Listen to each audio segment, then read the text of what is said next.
Окуучу кыз жарым жылдан бери кечеги күнүн эстебей жашап жатат. LifeCheckit.ru маалымат булагы окуучу кыз жарым жылдан бери эртең менен турганда кече эмне кылгандыгы туурасында таптакыр унутуп, түшүнүксүз абалда жашап келгендигин жазды.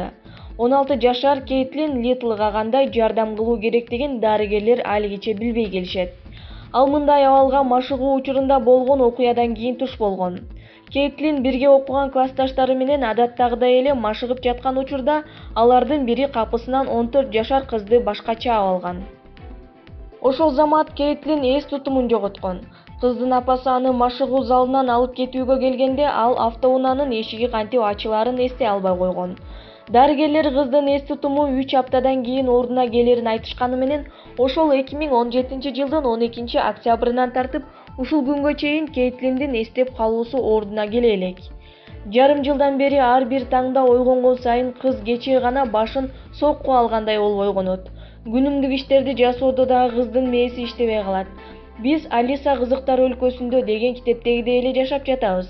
Бардык жерде мени же, сен муну ичүүнү жакшы көрөсүңбү, ушуну байкап көрчү, же эжеңдин кийимдерине тийбе, ал ачууланат деген кагаздар чапталган, дейт Кейтлиндин сиңдиси Сара.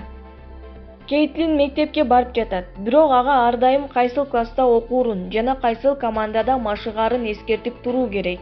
Анын ата-энеси үмүт менен дарыгерлерге кайрылып келишет. Интернет тармактарынын колдонуучулары дагы Кейтлиндин дарылануусу үчүн акча каражаттарын топтоп беришүүдө. Анткени медициналык текшерүүлөр кымбатка турат.